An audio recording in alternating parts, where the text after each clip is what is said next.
Bismillahirrahmanirrahim. Dear student, Assalamu alaikum. Student, we are studying about the receptors. That we have discussed that what is receptors and the type of receptors. We have discussed only one type of receptor, that was photoreceptors. Student, previous lectures में हमने photo receptors के बारे में पढ़ा था, फिर उसके जो लास्ट लेक्चर था वो हमारा अच्छा, आज जो हम पढ़ रहे हैं वो है सोनो रिसेप्टर्स। सोनो रिसेप्टर्स भी हमारे पास एक रिसेप्टर की टाइप है। सोनो रिसेप्टर्स होता क्या है? Are those receptors which receive sounds. देखें, photo mean light and sono mean sound. Photo वहां पे जो था वो लाइट से रिलेटेड था, सोनो मीन साउंड, जो साउंड से रिलेटेड होगा। Those receptors which are related to the sound and which are receive sound, जो साउंड को रिसीव करते हैं उसको हम सोनो रिसेप्टर्स बोलते हैं। In the human or other vertebrates, a pair of ear is present which is used to receive sound. कहता है कि इंसान के अंदर या जो वर्टिब्रेट्स हैं उनके अंदर a pair of ear मौजूद होते हैं। कान का जो जोड़ा होता है ये मौजूद होता है। ये क्या करते हैं कि बाहर से जो साउंड वेव आती हैं उनको परसीव करके फिर आगे हमें साउंड जो मैसेज ब्रेन को कैरी करके फिर वहाँ से वापस आकर हमें जो है रिकग्नाइज करके देते हैं कि कौन सी साउंड थी, कैसी साउंड थी, लाउड साउंड थी, स्लो साउंड थी, अच्छी साउंड थी, बैड साउंड थी। इस तरह के सारे जो है इफेक्ट साउंड के बारे में हमें बताता है। ये सारे काम एयर करता है और इस वजह से इस एयर को हम सोनो रिसेप्टर्स बोलते हैं। समझ होगी आ गई आपको? अब सबसे पहले हम एयर की जो मैकेनिज्म है कि कैसे जाता है, कैसे फंक्शन करता है, उससे पहले हमें एयर के पार्ट्स के बारे में पता होने चाहिए। अब अगर बाहर के किसी पार्ट को आप जब स्टडी करते हैं तो उसको हम मार्फोलॉजी बोलते हैं, कि बाहर जो हमें आंख से नज़र आता है, जो हमें फिजिकली अपीयरेंस में जो नज़र आता है उसको हम मार्फोलॉजी बोलते हैं। ये बायोलॉजी की एक ब्रांच है जिसमें हम जो एक्सटर्नल अपीयरेंस जो सामने हमें नज़र आ रहा होता है उसको स्टडी करते हैं, तो उसको हम मार्फोलॉजी बोलते हैं। एक एनाटमी होती है, जो इंटरनल ऑर्गन्स को या इंटरनल जो है पार्ट्स होते हैं उनको स्टडी करने को हम एनाटमी बोलते हैं। ये भी बायोलॉजी की ब्रांच है, आपने 9th क्लास में इसको पढ़ा है। इसी तरह अब हम एनाटमी ऑफ द एयर की तरफ जाते हैं कि कान की एनाटमी, इसके इंटरनल पार्ट्स को पहले देखते हैं, पहले समझते हैं कि ये कौन सा पार्ट है, इसका पूरी उसकी सीक्वेंस समझेंगे, फिर बाद में जाकर उसका फंक्शन, उसका मैकेनिज्म जो है वो हम पढ़ेंगे कि किस तरह ये साउंड को जनरेट करता है और कौन सी साउंड लाउड होती है। मतलब सारे जितने भी एस्पेक्ट्स हैं साउंड से रिलेटेड वो हमें मैकेनिज्म ऑफ साउंड में बताएगा। लेकिन उससे पहले हम एनाटमी ऑफ द एयर के एनाटमी ऑफ एयर की तरफ जाते हैं, उसके बारे में हम पढ़ते हैं। जो ह्यूमन एयर होता है इज डिवाइडेड इनटू 3 पार्ट्स, कि इसको हम 3 हिस्सों में डिवाइड करते हैं। ये एक डायग्राम मैंने बताई, इस डायग्राम के जरिए मैं आपको साथ साथ एक्सप्लेन करूंगा। First one is external air, second is internal and third is middle air. अब जो external means outside, internal inside and middle between both internal and external. अब इनको देखते हैं वन बाय वन कि एक्सटर्नल एयर क्या होता है, इंटरनल क्या होता है और मिडल एयर क्या होता है। साथ साथ मैं आपको डायग्राम से भी एक्सप्लेन करूंगा और यहाँ जो लिखे हुए पॉइंट्स हैं इनके साथ भी आपको एक्सप्लेन करता जाऊंगा। जो एक्सटर्नल एयर होता है कंसिस्ट ऑफ पिना, auditory canal and air drum, जिसको हम टेम्पेनम भी बोलते हैं। अब जो एक्सटर्नल एयर है, ये देखें मेरे पास ये डायग्राम जो मैंने बनाई है, एक्सटर्नल एयर यहाँ से शुरू होता है। ये देखिए आउटसाइड जो रीजन होता है ना, कार्टिलेजिनस बोन जो होती है, ये जो हमारे पास होता है, जो बाहर हर बंदे का जो कान आपको नज़र आता है उसको पिना बोलते हैं, ठीक। अच्छा, इसके बाद ये नेक्स्ट रीजन है ये वाला, इससे ये इसको हम बोलते हैं ऑडिटरी कैनाल, और next one is air drum जिसको टेम्पेनम बोलते हैं। ये एक पर्दा होता है, जिस आपने सुना होगा कान का पर्दा, किसी बंदे का जो है वो उसमें सुराख हो गया, या ये सुना होगा, ये वाला रीजन होता है जिसको हम एयर ड्रम या टेम्पेनम बोलते हैं। ये है हमारे पास आउटर जो रीजन है हमारे पास, एक्सटर्नल रीजन है जिसको हम एक्सटर्नल एयर हमने जिसको कहा है वो है हमारे पास आउटर एयर। सॉरी, यहाँ पे मैंने कैनाल लिख लिया है, इसको हम आउटर या एक्सटर्नल एयर बोलते हैं, ठीक है, बाहर वाला।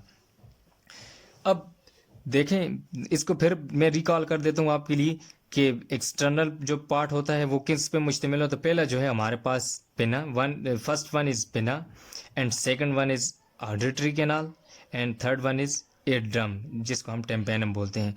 ये पहले आपको मैंने एनाटमी बताऊंगा कि कौन सा पार्ट रिकग्निशन करेंगे, पार्ट कौन से हैं, फिर इसके बाद साथ साथ आपको इसके फंक्शन बताऊंगा। यहाँ तक ये जो रीजन है ये हमारे पास कौन सा है, एक्सटर्नल एयर, ठीक। अब नेक्स्ट की तरफ जाते हैं, middle ear consist of 3 small bones called ossicles, malleus, incus and stapes. ये जो होता है इसके बाद रीजन स्टार्ट हो जाता है मिडल एयर वाला, और ये यहाँ एयर ड्रम से स्टार्ट होता है। इसके अंदर 3 जो है बोन्स होती हैं और सबसे छोटी बोन्स यहाँ पाई जाती हैं। बॉडी की सबसे जो छोटी बोन्स होती हैं इनको कहा जाता है, और इनको कलेक्टिवली 3 तरह की बोन्स होती है और इनको कलेक्टिवली आसिकल्स कहा जाता है। ये देखें, एक मेलियस होती है, दूसरी इंकस और तीसरी स्टेपीज होती है। हमारे पास 3 तरह की बोन्स होती हैं इस मिडल एयर के अंदर, और इनको कलेक्टिवली आसिकल्स कहा जाता है, आसिकल्स। अब यहाँ से देखें जो एक्सटर्नल एयर था वो ख़त्म हो गया, अब आगे स्टार्ट हो रहा है। ये देखें, ये जो बोन है हमारे पास ये वाली, इसको हम बोलते हैं मेलियस, ठीक, ये वाला इसको हम मेलियस बोलते हैं, ये जो बोन है हमारे पास।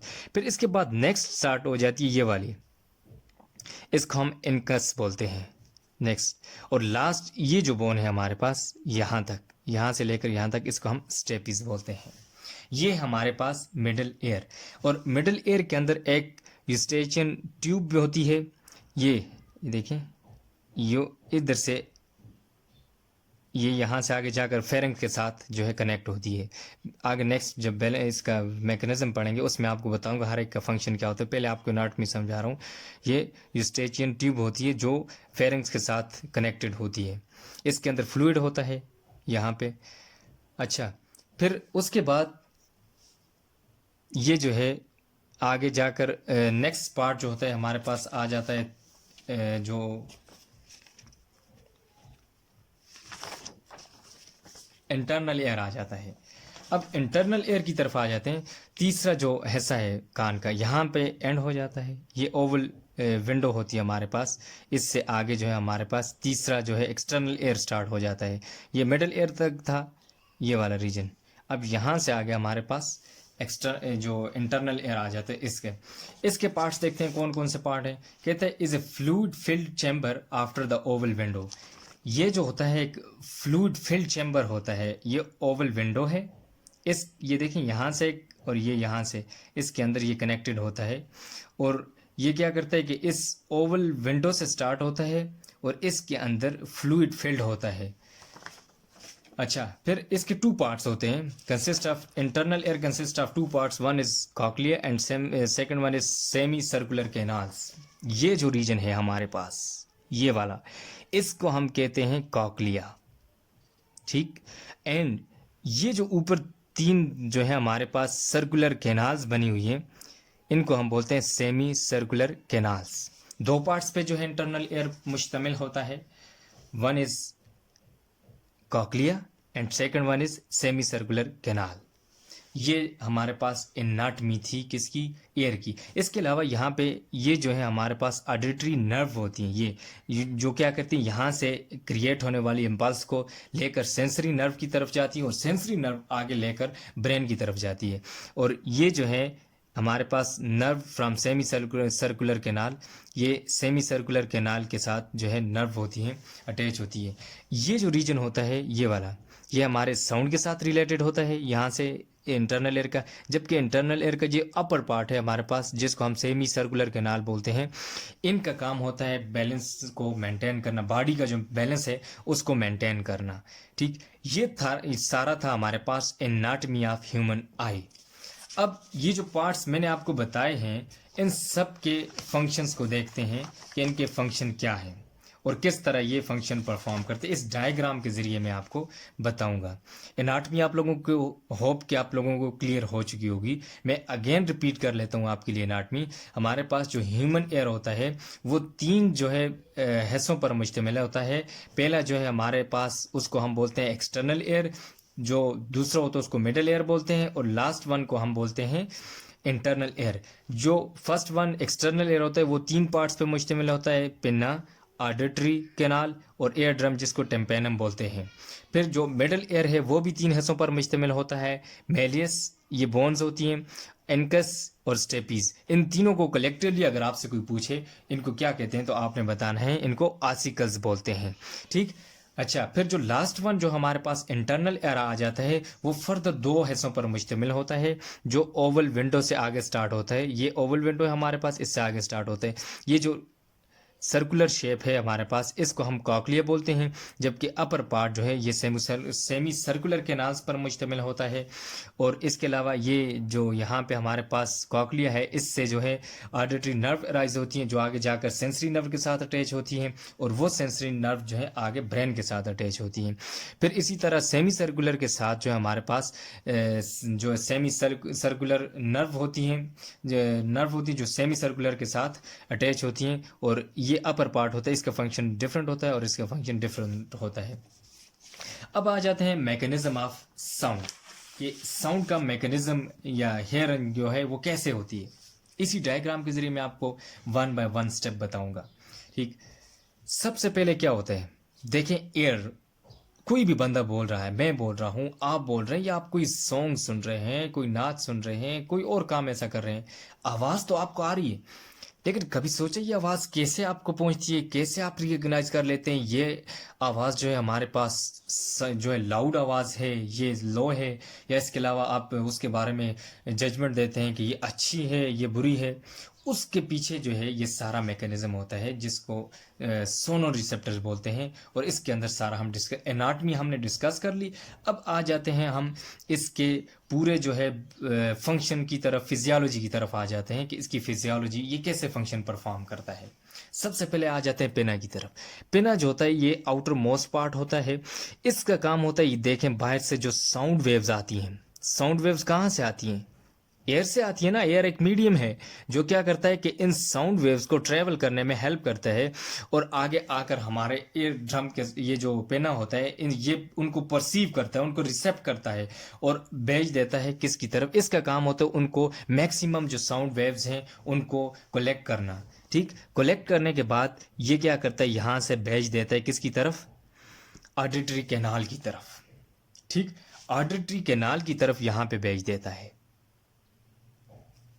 जैसे इसने इधर से, ये एयर है, साउंड वेव्स थी हमारे पास, कोई बंदा बोल रहा है, कोई परिंदा बोल रहा है, या कुछ भी चीज़ बोल रही है, तो उसकी जो आवाज़ है वो साउंड वेव्स की फॉर्म में ट्रैवल करती है। तो वो साउंड वेव जो होती है एयर में से आपके जो है पिना की तरफ आते हैं, पिना जो है आगे इसकी ऑडिटरी कैनाल की तरफ भेज देता है। ऑडिटरी कैनाल का काम क्या होता है कि इनको आगे जो है साउंड वेव्स को एक पैसेज प्रोवाइड करती है आगे जाकर एयर ड्रम की तरफ। और एयर ड्रम जो है आपके पास जो है पहला जो आर्गन, ये जो है इसको टेम्पेनम बोलते हैं। ये क्या करता है, जैसे देखें इसकी फ्रीक्वेंसी होती है ना, बाहर से जो वेव्स आ रही हैं ये जाकर उसी फ्रीक्वेंसी के साथ इसको स्ट्राइक करती हैं ये वेव्स, तो वो क्या करना स्टार्ट कर देता है कि ऑसिलेट करना स्टार्ट कर लेता है। ये जो हमारे पास एयर ड्रम होता है, मतलब वाइब्रेशन स्टार्ट करना शुरू कर देता है। ठीक, अब ये साउंड वेव कहाँ पे गई, एयर ड्रम के पास। एयर ड्रम से फिर आगे ये जो हमारे पास ऑसिकल्स हैं उनकी तरफ जाता है। ऑसिकल्स के अंदर ये जो मेलस है, पहले ये मेलस का काम क्या है, मेलियस इसको बोलते हैं। ये हैमर लाइक स्ट्रक्चर होती है, और ये क्या करता है कि आगे इधर से वाइब्रेट इसने किया, फिर आगे इनके अंदर ये जॉइंट्स होते हैं, आगे इसने इसको वाइब्रेट कराया इंकस को, और फिर इंकस आगे स्टेपीज को वाइब्रेट कर देता है। इसी फ्रीक्वेंसी के साथ ये देखें वाइब्रेट होते जा रहे हैं, करते करते जब ये आगे हमारे पास लास्ट में जो स्टेपीज है, इसका काम क्या होता है कि देखें अगला जो हमारे पास इंटरनल एयर है इसके अंदर फ्लूइड फिल्ड होता है। ठीक, ये यहाँ पे जो होता है स्टेपीज, इनका काम जो होता है इसको फर्दर ज़्यादा जो है उसको प्रेशर देना। किस वजह से? देखें यहाँ पे फ्लूइड है, लेकिन यहाँ पे तो फ्लूइड नहीं है हमारे पास। जो आप अगर अपना आम जो बाजू है, जैसे इसके अंदर वैसे बाहर आप घूम रहे हैं एयर के अंदर, एनवायरनमेंट के अंदर, तो आप अपने बाजू को घुमाएं, कितने जल्दी से घुमा सकते हैं। लेकिन इसी बाजू को अगर आप पानी के अंदर चले जाएं, वहां पे घुमाएं, कोई आपको हर्डल महसूस होगी? वहां पे आप इतनी आसानी के साथ जो है अपना बाजू जो है वो रोटेट या उसको इसी तरह घुमा नहीं सकेंगे। उसकी वजह यह है कि एयर के अंदर जो मीडियम वो डिफरेंट था, यहाँ पे इतने पार्टिकल्स की जो ऑब्स्टेकल थी वो इतनी नहीं थी, जबकि वाटर के अंदर पार्टिकल्स ज़्यादा हैं और उनका जो है आपको ऑब्स्टेकल या हर्डल जो है वो ज़्यादा महसूस हो रही है। तो इस वजह से जब ये साउंड वेव्स यहाँ जाएंगी तो इनको ऑब्स्टेकल महसूस होगी, उनको हर्डल महसूस होगी। तो ये जो स्टेपीज होता है इसके ऊपर फर्दर जो है प्रेशर जो है एग्जर्ट करता है, ताकि ये आसानी के साथ ये साउंड वेव्स हैं ये आगे इंटरनल एयर के अंदर जा सकें, उसी जो है फ्रीक्वेंसी के साथ ये अंदर जा सकें इंटरनल एयर की तरफ। ये हो गया। अब यहाँ तक पहुँच गया, फ्लूइड की तरफ आ गया। अब यहाँ पे जो कॉकलिया होता है, कॉकलिया के अंदर हमारे पास हेयर लाइक स्ट्रक्चर्स सेल्स मौजूद होते हैं। ये कॉकलिया के अंदर ये इस तरह केनाल्स की तरह होते हैं ये, और इसके ये जो इनर वाल्स हैं इनके अंदर हेयर लाइक एक स्पेशल सेल्स होते हैं जिनको हम कॉकलिया बोलते हैं, सॉरी उनको हम हेयर सेल्स बोलते हैं कॉकलिया के अंदर। ये फ्लूइड इनके अंदर जो है इस तरह फ्लो करता है, ये जो कॉकलिया है इसके अंदर, तो इसकी वाल्स के साथ जो हेयर लाइक स्ट्रक्चर होती है ना, वो क्या कर जाती है, वो हमारे पास एक स्पेशल रिसेप्टर्स होते हैं साउंड को कैच करने वाले। ठीक, कि ये जो सेल्स हैं ना हमारे पास, हेयर सेल्स, यहाँ पे ये साउंड को कैच करते हैं। किस तरह कैच करते हैं? देखना कि साउंड वेव्स आई, यहाँ पे क्या करेगा, हेयर सेल जो है इनको बेंड करेगा, हेयर सेल्स को बेंड कर देगा। ये साउंड वेव जो होंगी ये वाइब्रेट करती, जब यहाँ तक पहुँचेंगी फ्लो, ये जो फ्लूइड जो है इनके अंदर फ्लो करेगा, फ्लो होने की वजह से जो हेयर सेल्स है ये बेंड होना स्टार्ट हो जाएंगे। और इस बेंडिंग की वजह से क्या होगा कि जो हमारे पास एक नर्व इम्पल्स क्रिएट होगी, इलेक्ट्रिक जो करंट यानी कि वो क्रिएट हो जाएगा। तो वो क्या करेगा, आगे इम्पल्स जब क्रिएट होगी तो इम्पल्स कहाँ जाएगी, आगे ऑडिटरी नर्व के पास जाएगी। ऑडिटरी नर्व जो है आगे जाकर सेंसरी नर्व की तरफ जाएगी, और सेंसरी नर्व का काम होता है कोई भी जो इम्पल्स है या कोई चीज़ उसको ब्रेन की तरफ लेकर जाना, और ये ब्रेन के सेरिब्लम पार्ट की उधर लेकर जाती हैं, और वहाँ पे जाकर आप साउंड वगैरह जो जैसी भी साउंड है वहाँ पे एनालाइज होके वापस आपके पास आ जाती है कि हाँ जी ये साउंड इस तरह की थी, ऊंची आवाज़ थी, लो आवाज़ थी, अच्छी आवाज़ थी, बुरी आवाज़ थी, सारे जितने भी जजमेंट है उसके बारे में एनालाइज्ड होके इंटरप्रेट होके आपके पास आ जाती है। ये सारा हमारे पास साउंड मैकेनिज्म था, कैसे आप करते हैं कि साउंड कैसे आप सुनते हैं। और कैसे यहाँ पे देखें, आपकी आई की तरफ देखें, अगर देखें जब आप चल रहे होते हैं, कोई इंसेक्ट आ जाता है जिस तरह लाइक मॉस्किटो आ जाती है या कोई और ऐसी चीज़ आ जाती है, तो आप अपनी आंख बंद कर देते, तो उसको प्रोटेक्ट कर देते हैं, क्योंकि आई जो हमारा सॉफ्ट ऑर्गन है तो उसको डैमेज भी हो सकता है, तो उसको बचा देते हैं। अब इसके अंदर तो ऐसा कोई भी नहीं है, सामने हमें नज़र नहीं आ रहा, लेकिन देखें यहाँ पे हमारे पास ग्लैंड्स होते हैं, वैक्स ग्लैंड्स होते हैं ये इसके अंदर, कैनाल्स के अंदर, ये जो ऑडिटरी कैनाल होती है ये क्या, इसके अंदर वैक्स कैनाल, और ये वैक्स प्रोड्यूस करते रहते हैं। आपने अक्सर देखोगे बाज़ लोगों की कान जो है उनमें से वो एक फ्लूइड सा निकल रहा होता है, वो फ्लूइड क्या करता है, ये बड़ा पंचेंट सी इसकी स्मेल होती है और बड़ा स्टिकी सा होता है। बाहर से कोई भी डस्ट जा रही है या कोई और चीज़ जा रही है तो वो क्या करता है, उसको अपने साथ स्टिक कर देता है। इसके अंदर ये एबिलिटी उसको एकदम स्टिक कर देता है, क्योंकि कोई भी है वो उसके साथ। और दूसरा पंचेंट है, अगर कोई ऐसा इंसेक्ट वगैरह जाएगा तो वो उसकी स्मेल के साथ उधर ही जो है रुक जाएगा, ख़त्म हो जाएगा, यानी कि वो उसको चुभने वाली, पंचेंट उसको बोलते हैं ना, चुभने वाली, तो वो उसको उधर किल कर देगी। तो इस तरह यहाँ से इसकी प्रोटेक्शन करता है। अच्छा, यहाँ तक तो हमने बात कर ली थी कि कैसे साउंड जाकर प्रोड्यूस हो रही है। अब जो नेक्स्ट है ये अपर पार्ट तो हमारे पास रहेगा कि ये mechanism of balancing, mechanism of hearing हो गया कि पिना से ऑडिटरी कैनाल की तरफ, उधर से एयर ड्रम के पास, फिर मिडिल ईयर में जो है आसिलस के पास चला जाता है, सॉरी आसिकल्स के पास, आसिकल्स में 3 बोन्स होती हैं वो बताया। फिर वहाँ से ओवल विंडो के ज़रिए कॉकलिया में चला जाता है और कॉकलिया के अंदर सेल बैंडिंग होती है, हेयर सेल बैंडिंग। फिर उनकी वजह से इम्पल्स क्रिएट होती है और इम्पल्स जाकर ऑडिटरी नर्व के पास जाती है और ऑडिटरी नर्व जो है सेंसरी नर्व के पास, सेंसरी नर्व मैसेज लेकर ब्रेन की तरफ जाती है, वहाँ पे वो एनालाइज होके फिर हमें साउंड रिकॉग्नाइज होती है किस तरह की साउंड थी हमारे पास। अच्छा, फिर उसके बाद मैकेनिज्म ऑफ बैलेंसिंग है कि बैलेंसिंग का मैकेनिज्म कैसे होता है। हमने कहा ना कि ये जो अपर पार्ट है सेमी सर्कुलर कैनाल, ये बैलेंसिंग में हेल्प करती है। जो एयर है हमें बैलेंसिंग, बॉडी का जो बैलेंस है उसको मेंटेन करने में हेल्प करता है। Semi circular canal perform the function filled with fluid. ये जो होता है इसके अंदर देखें, सेमी सर्कुलर कैनाल के अंदर जब फ्लूइड फिल्ड होता है, इनके अंदर भी उसी तरह हेयर लाइक स्ट्रक्चर होती है। ये क्या होता है कि जब आपका हेड मूव करता है तो इसके अंदर जो फ्लूइड होता है वो मूव करना स्टार्ट कर जाता है और हेयर सेल्स जो होते हैं वो बैंड हो जाते हैं। जब इसी तरह एज लाइक यहाँ पे जैसे फिनोमेना था, जब ये बैंड होके जाएंगे तो बैंड होने की वजह से हमारे पास नर्व इम्पल्स क्रिएट होगी और वो नर्व इम्पल्स इस nerve from semi circular canal, ये जो नर्व है लेकर सीधे हमारे पास सेरिब्लम की तरफ चली जाएंगी जो हाइंड ब्रेन का एक पार्ट है। वहाँ पे जाकर वो हमें मैसेज ब्रेन मसल्स को फिर आगे मैसेज सेंड करेगा कि जी ये जो बॉडी जो है हेड जो है वो मूव कर रहा है, तो आपने बॉडी का जो बाकी बैलेंस है उसको बरकरार रखना है। तो फिर मसल्स क्या करते हैं, बॉडी का जो बाकी बैलेंस है उसको जो है इक्वल कर देते हैं, उसका मतलब कि उसको एक बैलेंस में रखते हैं।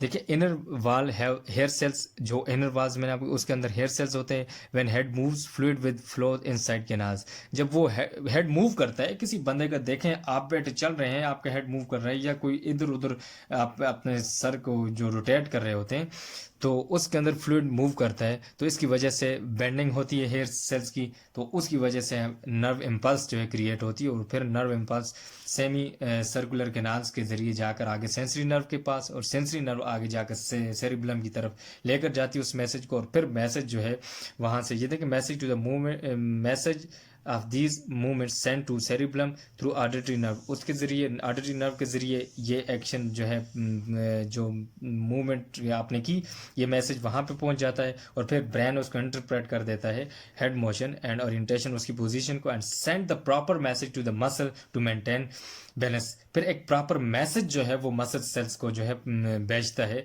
कि जाकर आपने जो है बॉडी के बैलेंस को कैसे मेंटेन करना है।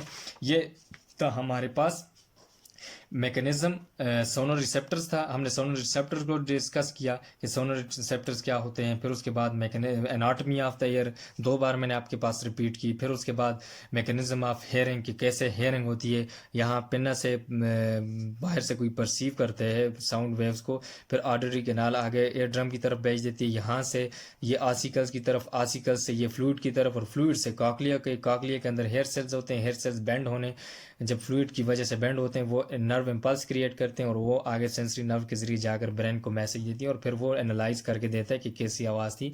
फिर इसी तरह अपर पार्ट जो है सेमी सर्कुलर कैनाल जो बैलेंस करता है बॉडी को, उसके बैलेंस को मेंटेन रखता है कि कोई मूव करते हैं तो उसकी वजह से ये फ्लूइड जो है अंदर मूव करता है सेमी सर्कुलर कैनाल के अंदर और उसकी वजह से जो हेयर सेल्स होते हैं वो बेंड होते हैं, वो भी क्या करते हैं नर्व इम्पल्स क्रिएट करते हैं और वो मैसेज लेकर जाते हैं सेरिब्लम की तरफ और वो आगे से मसल सेल्स को जो है मैसेज भेजता है कि आपने बॉडी का बैलेंस किस तरह मेंटेन रखना है।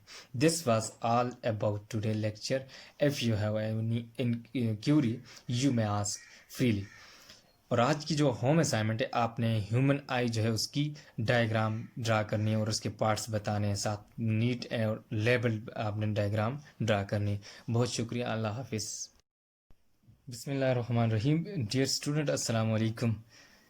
Student, we are studying about the receptors, that we have discussed that what is receptors and the type of receptors. We have discussed only one type of receptor, that was photoreceptors. Student, previous lectures में हमने photoreceptors के बारे में पढ़ा था, फिर उसके जो लास्ट लेक्चर था वो हमारा